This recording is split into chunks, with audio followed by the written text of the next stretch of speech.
Today on the TMZ Podcast. Hello and welcome to the TMZ Podcast. I'm Charlie Cotton and joining me today is Get to the Hook podcast host, Eric Colley. Ooh, thanks for that. Yeah, Charles and I have our podcast, Get to the Hook, music podcast. It's fun. Is it newsy or is it just basically general? We'll take something kind of out of the news, and then we'll talk about a deeper dive into like the history of that and other artists who do certain things. And it's sort of, it's newsy, it's trivia, it's fun stuff. It's a good time. Because you know everything about music. That's like your brand around the office. Like Yeah. everything. Yeah, I love it. I love doing it. Fantastic, mate. Well, we got you in because we got a couple music stories here.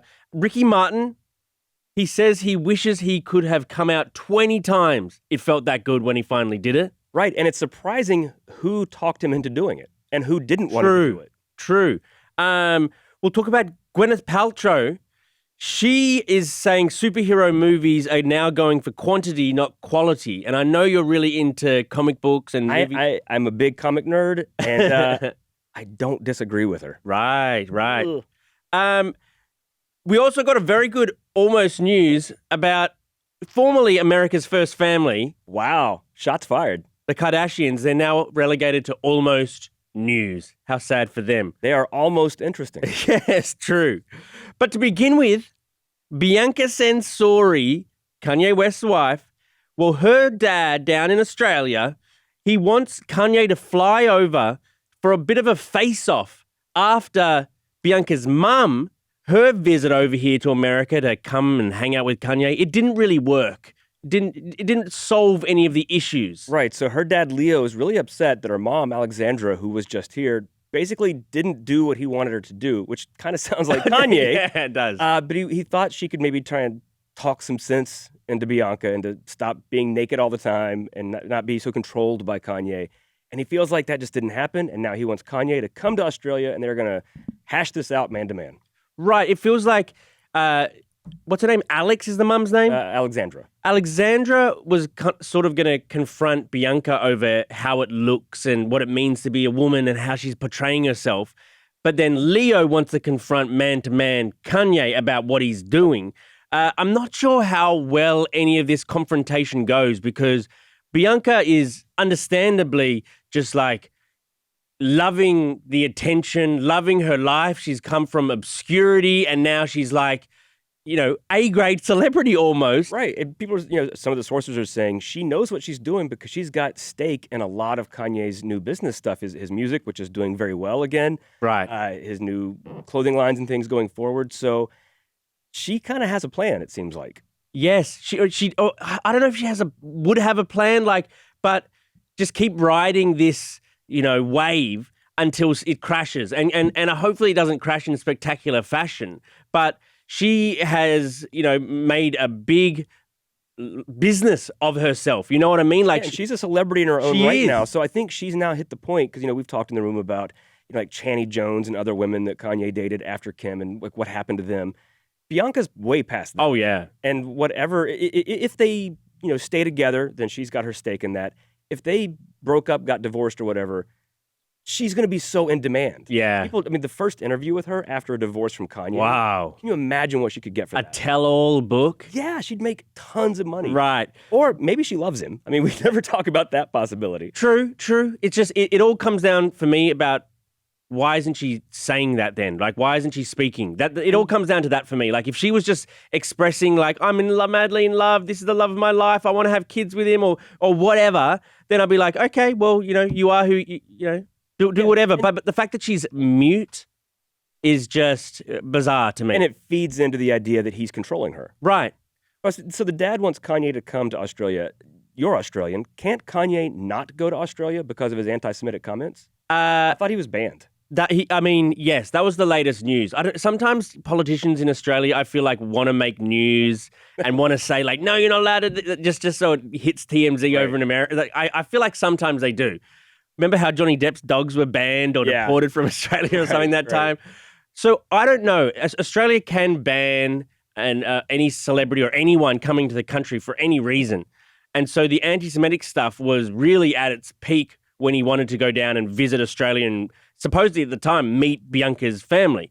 I don't know if the dust has kind of settled on that. I don't know if dust ever settles on anti-Semitic rants. I don't know, because he's kind of apologized, but not really exactly. So surely Leo thinks that Kanye could make it down. Maybe they could just meet in New Zealand. Or maybe he knows he can't. And that's why he's like, come over here and say that to my face, Kanye. Knowing he can't. like that guy's being held back. Hold me back. Yeah, exactly. So it'll be interesting to see. It's just like, watch this space. Kanye and Bianca watch this space. Now that the parents are involved, it makes this story just like so, not that it's relatable, but sort of, it's so intriguing. And I don't know, if I was Kanye's naked muse and he was parading me around the world and everyone was saying, Charlie, aren't you so beautiful? And I was getting really famous. Would I care what my parents said at that point? Like, you might. You're very close to your parents. Yes, so. yes. Well, she was supposedly very close to her and is still close to her parents too. So I don't know what's going to happen, but God, it's interesting. But you're right. That's what it's relatable. It's the weird, eccentric, genius billionaire version of relatable. Yes. It's the fighting with the in-laws and, that's my daughter. And they got a boyfriend you don't like. They don't like. Right. It's interesting. On to our next story. Ricky Martin, man, this interview really endeared me to Ricky Martin in a way that I, didn't know about before. He was on Andy Cohen's podcast on Sirius XM, and he was talking about his coming out story. What was your team telling you at that time? Don't. No, this is going to be the end of your career. Don't. You don't need to. Why? Shut up. You don't need to share. Everybody knows around you. You don't have to tell the world. Your friends know. Your family know. Right. Why do you need to stand in front of the camera and talk about it? Right. They didn't understand the importance of it. So now I see it. Right. I understood before they did how important it is, not only for me, but to be a spokesperson for something as important as to talk on behalf of those that are. And what was your family saying, by the way? So my father's a psychologist, and he's the one that. Oh wow, came this to is me, interesting. Really, and he told me, Rick, you need to come out. Really? My father, yeah. Wow. Especially when I became a father, he said, "What are you going to teach your kids to lie?" That his dad is the one who wanted him to come out. Yeah, and he also says that his mum was also supportive, but also just scared about the reaction. But I guess his team was worried about how it would affect his sex symbolness. It's bad for business. Yeah. Is it bad for business? No, I think it honestly kind of helped him a bit. Right. Because Ricky Martin is a huge star, but, had faded a bit from how big he had been in the 90s and 2000s. And I think that kind of gave him this boost again of now he's this like openly gay icon. Yeah. Sort of. And it made him seem more human. Yeah, totally. And I haven't heard from him in such a way discussing his history. He seems like a really sweet guy. He's obviously had high-profile relationships since coming out, one with Swedish artist Juan Josef. Yeah. Is that an artist as in painter or artist as in musician? Who knows? Yeah, someone I from don't think Sweden. he was a musician, but they were married and got divorced, as couples do, but had, Ricky had his 2 kids. And I like that his dad was like, what example are you setting for your kids then? Yes. If you're going to lie about who you are just for this career and just because your team told you to. Totally. Because Ricky came onto the scene with, was it Anna Kournikova was like the first big thing with him? Was it Anna Kournikova? I thought it was Enrique Iglesias who's with her. Was that not Anna Kournikova that like She Bangs or something like that? You're the music expert. So I don't remember who was in the video, but... Oh, I mean, I remember Anna Kournikova in someone. That's because you were like 13. So that hit different for you. But he had such a big career, and there's always speculation. Like Barbara Walters famously interviewed Ricky Martin before he came out, and she was like, basically, are you gay?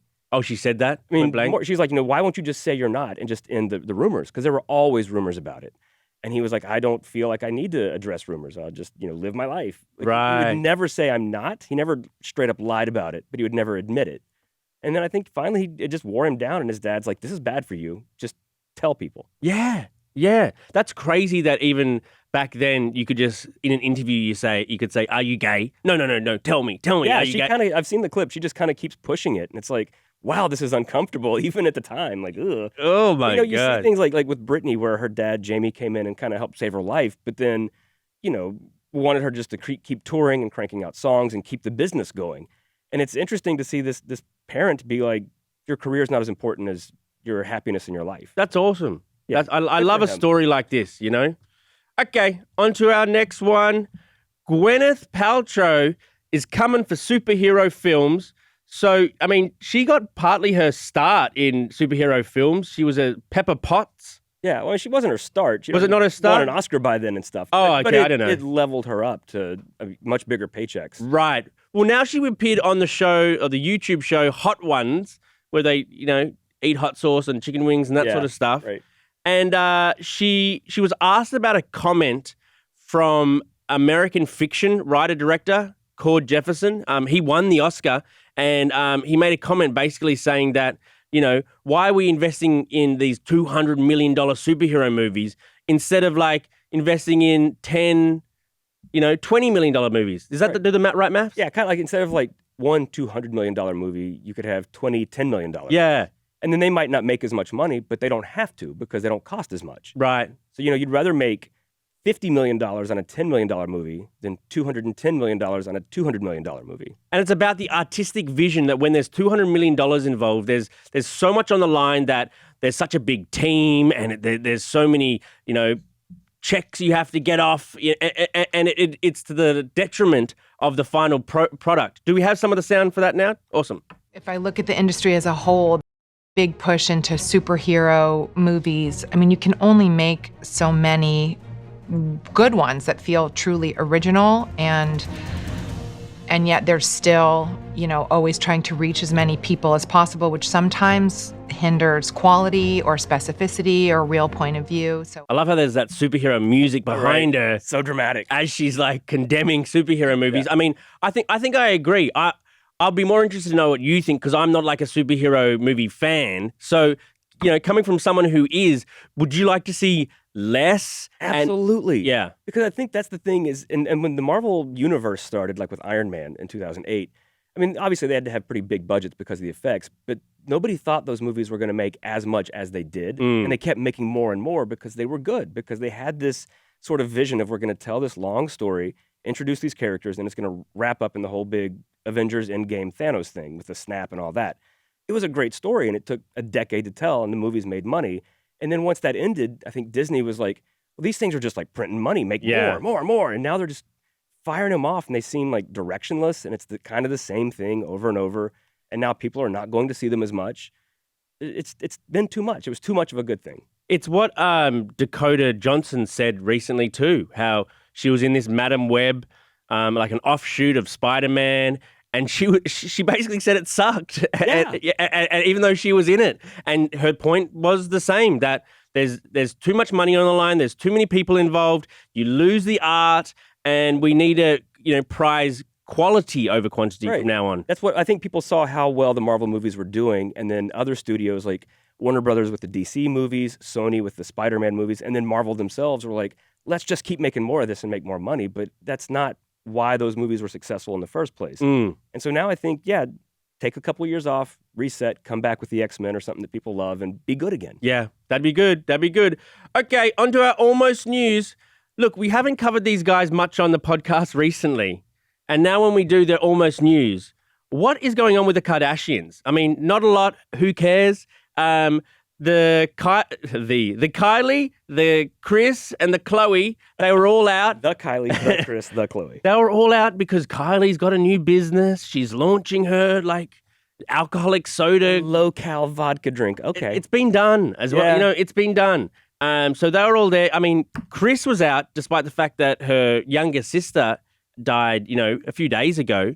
So, I mean, I guess good on her for braving it and going out to support her daughter. And even, a couple of years ago, there might have been controversy. Is this cold of her to keep doing business? Even that, if Kris Jenner herself died, I think she'd have her corpse show up 3 days later. Right. That's just who they are. They do. I mean, I will say that they do show up for each other. They're a very tight-knit family. But you're right. Maybe that would have been controversial. Not that it should be, but a few years ago when we were so invested in the Kardashians. Also, there was a bit of a fender bender when Kylie's car crashed into Kris's Rolls Royce. I mean, no one's really caring about that much. No, and this morning. I was thinking we were saying before we started that before we might have been like, oh, was this staged? Did they stage the crash to get us to talk about this at launch party? Yeah. I don't care if it's staged or not. I don't care if she really bumped it. I don't care if she faked it. And also, the cherry on top is Khloe was wearing a Bianca Censori-like outfit. It's almost like she was sick of Bianca getting all the headlines. Chloe was wearing like a very see-through, you could see everything, black dress. And, I kept scrolling. It's come to this. I know. Not even naked bodysuits can get you to stop scrolling at this point. Well, I mean, it just speaks to the Kardashians, I think. It's just interesting how they were the biggest, most famous family, and maybe they still are, but the shine has worn off, and for some reason, they don't really do it for me anymore. They still got all the money. They are set for multiple generations at this point. They're good, but what could they even do for us to care again? I don't... Like Kim Kardashian's dating Odell Beckham Jr., and everyone's snoring. Yeah. It's weird. It's just weird. Like, I don't know who any of them could date or marry that would be interesting at this point, or have more kids. Who cares? Yeah, it's just like since the Pete Davidson thing, that was like the last sort of thing that would interest us, and now it's like, okay, show me more Bianca. You know what I mean? Yeah, there's that drama there, and it's something new and different. Yeah, interesting how it's going. Okay, Eric, thank you for joining me on the pod today, mate. It's always good to be here. And we'll see you guys next week. Goodbye.